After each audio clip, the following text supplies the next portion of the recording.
Vamos a charlar con Isaac Rudnick, director del Instituto de Investigación Social, Económica y Política Ciudadana, coordinador del Índice de Precios Barrial del Conurbano Bonaerense. Tiene algunos libros, es coautor de Cómo juzgar al kirchnerismo, hacia dónde va América Latina también, ¿no? Y también es miembro de la conducción nacional de Libres del Sur. Sí. Bueno, gracias por haber venido, Isaac. No, gracias a ustedes por... Viniste acompañado, ¿no? Sí, vinimos acá acompañado con Marcos, mi hijo. Bueno, volvemos a repetir. Muchísimas gracias por haber venido. Nosotros queríamos charlar con vos porque en los últimos años sos una de las personas que mejor puede describir lo que está pasando en la provincia de Buenos Aires. Y ahora, como empiezan a aparecer cosas que con esto de los medios de comunicación, que en determinado momento no hablan de determinados problemas y después parece que apareciera todo de la noche a la mañana, ¿no? Ejemplo, acá hemos pasado cantidad de gente movilizándose a asentamientos años atrás que nunca, que en otros medios no se reproducía. Es más, lo que hoy están hablando todos los medios, que es lo de Merlo, empezó el 22 de octubre.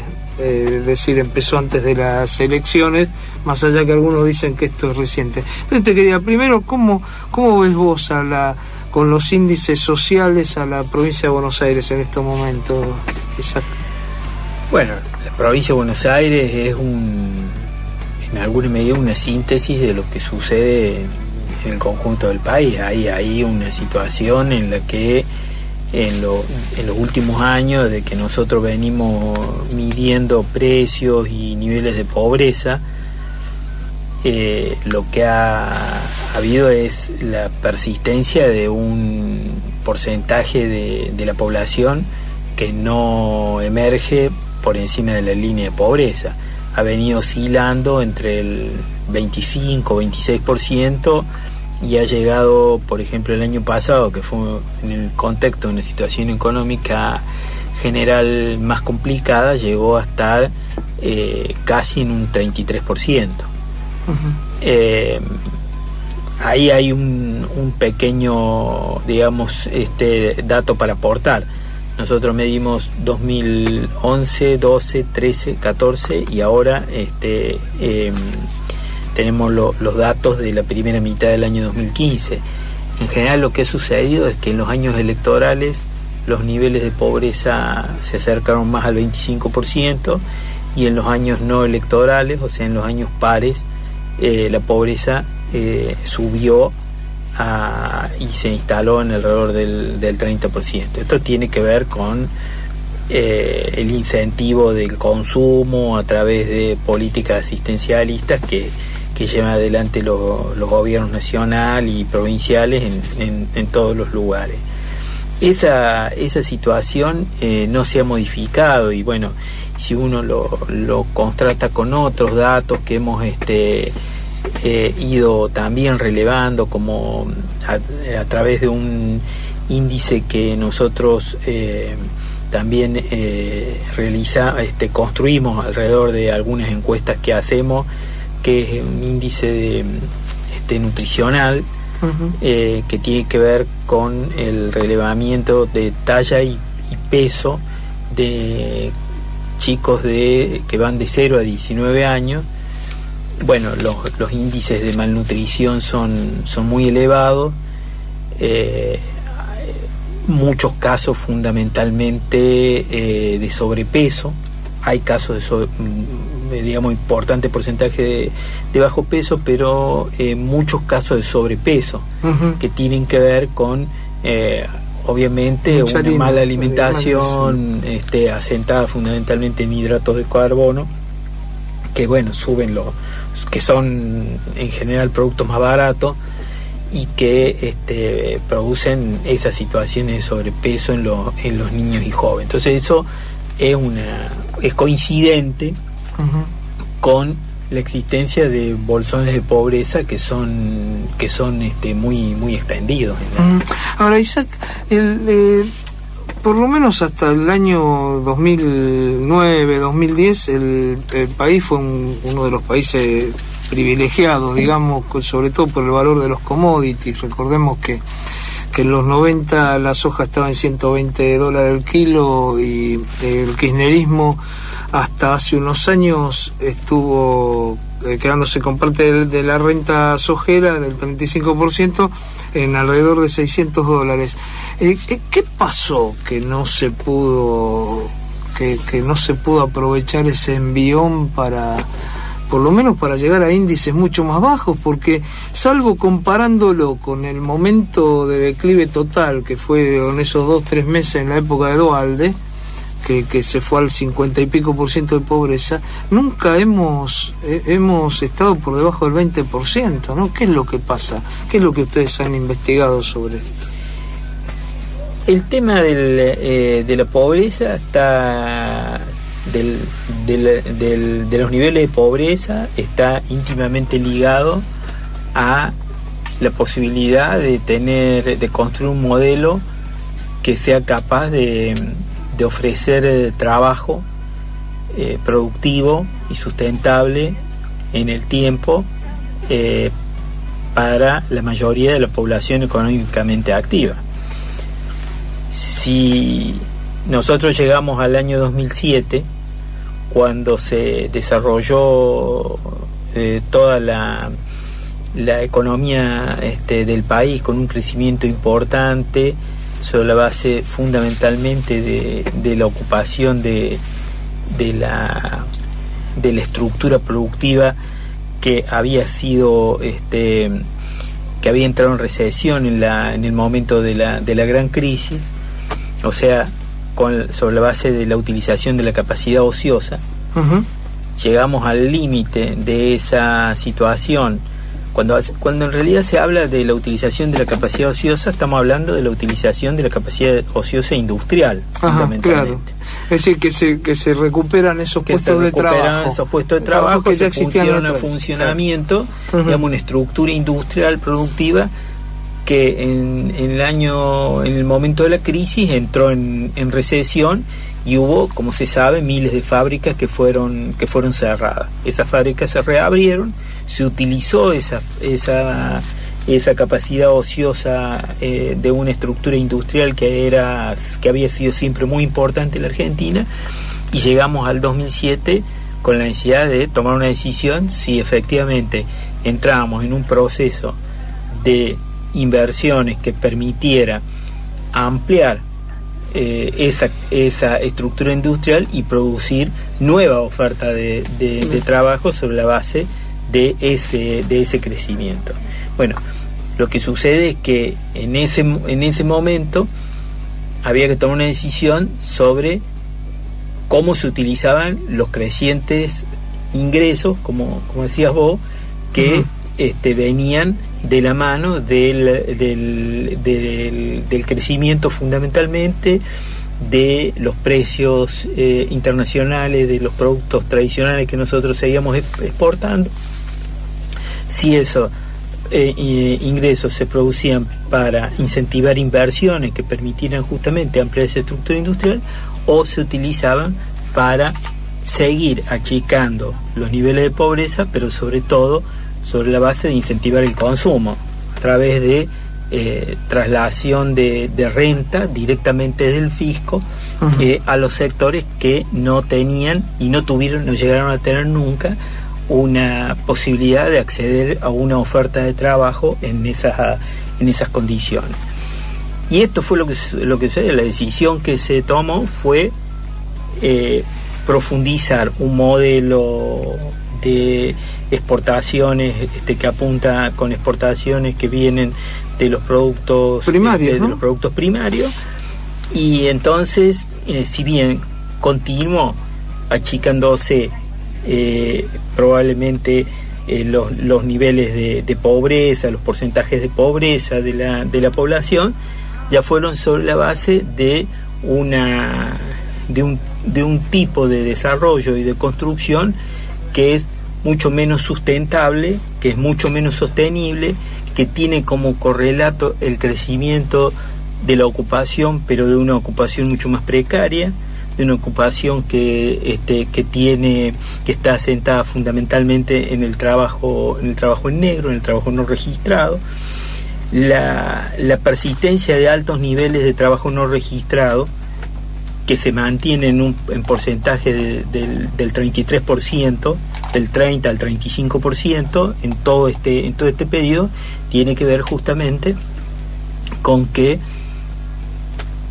esta situación, que no depende de que el Ministerio de Trabajo ponga más inspectores, sino depende de que hay un sector de la economía del país que tiene bajos niveles de productividad y que entonces únicamente puede funcionar con una mano de obra súper explotada y que tiene condiciones muy muy precarias, que es los sectores de trabajo informal que tienen esa característica. Entonces esto lo que produce es que en situaciones de menor que el fisco tiene menores posibilidades de recaudación, como lo que viene sucediendo en los últimos años por la baja de los precios de los precios internacionales de nuestros productos tradicionales, los commodities, menos recaudación vía retenciones, el fisco tiene menos recursos, entonces tiene dos opciones: o directamente reduce el traslado de las rentas a los sectores más desprotegidos, o entra en situaciones en que las variables entran en frágil equilibrio, como lo que hoy estamos viviendo, donde de pasar de un periodo largo de varios años de tener superávit fiscal, pasamos a índices de déficit fiscal muy muy importante. Entonces hoy, en esta final del 2015, tenemos una macroeconomía con variables muy complicadas, que llegan en el marco de un equilibrio muy frágil y difícil de sostener en el tiempo, y obviamente tenemos la situación de que entran en peligro justamente esos ingresos que difícilmente el fisco esté en condiciones de seguir trasladando hacia los sectores más desprotegidos, por lo menos en la magnitud y en los niveles que lo ha venido haciendo hasta ahora.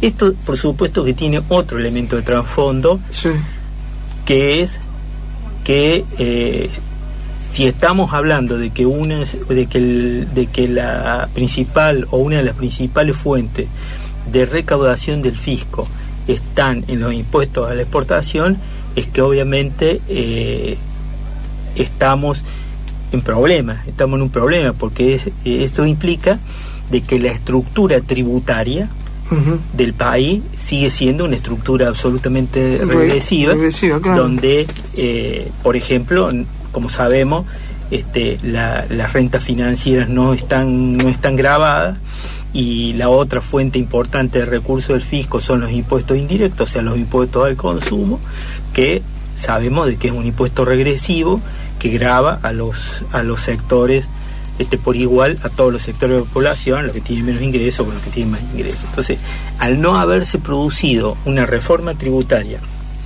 que permita recaudar desde los sectores más concentrados, que siguen teniendo enormes ganancias, y entonces podrían efectivamente hacer una contribución importante en este periodo de dificultades del comercio mundial. Al no haberse producido esta situación, esta reforma tributaria, entonces nos encontramos ante la posibilidad cierta de que el próximo gobierno eche mano de los recursos de siempre, que hacer recaer en la espalda de los sectores populares el costo con las devaluaciones, como ha pasado siempre. Hoy hablábamos justo, esto es cíclico, ¿viste? Hubo el periodo, de la época del peronismo, del 52, que cuando hubo que hacer ajustes se empezaron a hacer, después lo terminó haciendo la dictadura militar. Después tenemos en el 75 con el Rodrigazo, también veníamos de periodo de crecimiento, después ajuste. la época de Martínez de Hoz y Duhalde, la última vez que pasó el dólar de 1 a 4, recordemos eso. Así es. Bueno, y contanos en la provincia de Buenos Aires, por ejemplo, en estos momentos, cómo están los precios y también qué es lo que ves vos ahora con la canasta alimentaria y a futuro, ¿no? ¿Cómo se ve todo esto? Nosotros relevamos una canasta de 50 alimentos, una canasta que es la canasta, si se quiere, más precaria, más austera, por decir de alguna manera, y esa canasta para una familia de 4 personas, solamente para alimentos, requiere de unos 3.300 pesos por mes para que una familia de 2 adultos y 2 niños pequeños puedan alimentarse básicamente durante tengan los nutrientes básicos. 3.300 pesos, 4 personas. Solo comida. Y si vamos al conjunto de los productos básicos que pueda tener para el transporte, que pueda tener para la educación, para la salud, estamos hablando ya de una canasta de 7.350 pesos aproximadamente. También básico, digamos. Absolutamente básico. Con transporte, algo de vestimenta, algo de entretenimiento. Algo de entretenimiento muy austero, digamos, por decirlo de alguna manera, y los elementos también indispensables para que los chicos puedan ir al colegio y puedan vestirse más o menos. Sí. Esos son los ingresos indispensables.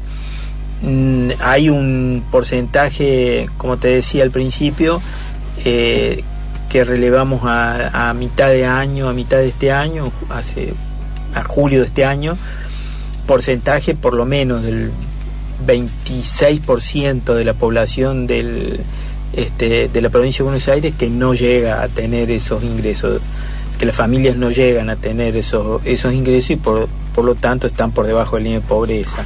Y hay aproximadamente un 7% de la población que no tiene los ingresos mínimos para poder alimentarse durante 30 días. O sea, estamos hablando de más o menos unas casi 800.000 personas. En la provincia de Buenos Aires, provincia 800.000 personas. Que estarían por debajo de la línea de indigencia.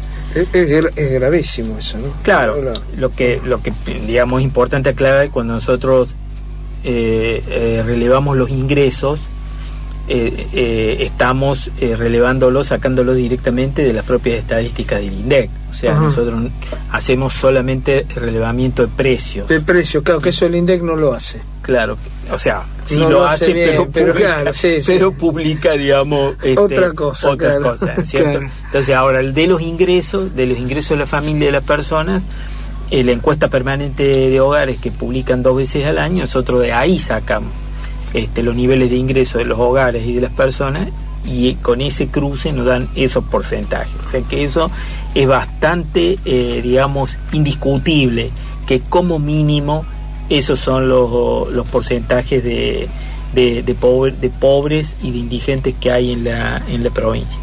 Después me parece que es interesante también tener una mirada sobre las propuestas de los candidatos. Claro, es ¿no? eso, sí, que es el otro elemento, me parece que está muy en discusión. Por ejemplo, ahora desde el sector de Cambiemos, que plantearon abiertamente que van a una devaluación, que van a producir una liberación del valor del dólar, lo cual implica una devaluación. Una política de shock. Política de shock, no lo llaman ellos así, pero de hecho significa eso. Y desde el otro sector, digamos, plantean, a mi modo de ver, una vía de devaluación, yo diría, vergonzante. O sea, sin decirlo abiertamente, vamos a producir devaluación, en alguna medida lo niegan, pero anuncia una serie de medidas que de hecho van a implicar una devaluación. En el caso de nosotros relevamos la evolución de los precios y la evolución del tipo de cambio. Hay un retraso cambiario, los precios han aumentado más que el precio del dólar. Si hoy se hiciera una devaluación y el dólar fuera llevado a 11,20, no deberían aumentar los precios, no deberían impactar los precios, porque a la evolución del precio de los alimentos, el dólar debería estar en ese valor. En ese valor. Si se van a un precio, si el próximo gobierno va a producir una devaluación que lleve el dólar a un precio mayor, deberían estar planteando medidas compensatorias para proteger la canasta de las familias, la canasta básica de las familias. Ninguno de los dos sectores está planteando las medidas compensatorias. Claro, eso claramente ninguna plantea vamos a proteger el ingreso de las familias, el costo de los alimentos, el precio de los alimentos mediante tales o cuales medidas. Ninguno de los dos. Que una podría ser el aumento del salario. Al contrario, parecería que estas medidas son para disminuir el valor del salario. Claramente, ¿no? Claramente. Porque además, como fue siempre, ¿no? Digamos, también hay que decirlo, históricamente. Exactamente. ¿No? Se hizo así. Y lo que me parece que es interesante también explicar es que en el caso del sector de Scioli, el otro día, por ejemplo, en un reportaje que le hicieron en el programa de Fantino, Animales Sueltos, Bain, que es uno de los, digamos, de los economistas preferidos, conocidísimo, ya trabajó en la época de la Alianza, exactamente, y que es uno de los asesores principales de Scioli, dijo que van a sacar todas las retenciones excepto de la soja, a la que le van a bajar 10 puntos, o sea, la van a llevar al 25%. Un solo ejemplo: si le sacan todas las retenciones al maíz, por ejemplo, el maíz se va a exportar mucho más a granel que lo que va a ir destinado al consumo interno. El maíz es uno de los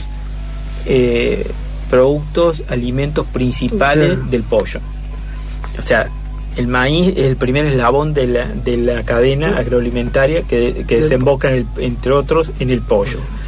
El pollo se ha mantenido en un precio estable, relativamente estable en los últimos años, oscilando entre el 18, el 22, el 23 pesos por kilo.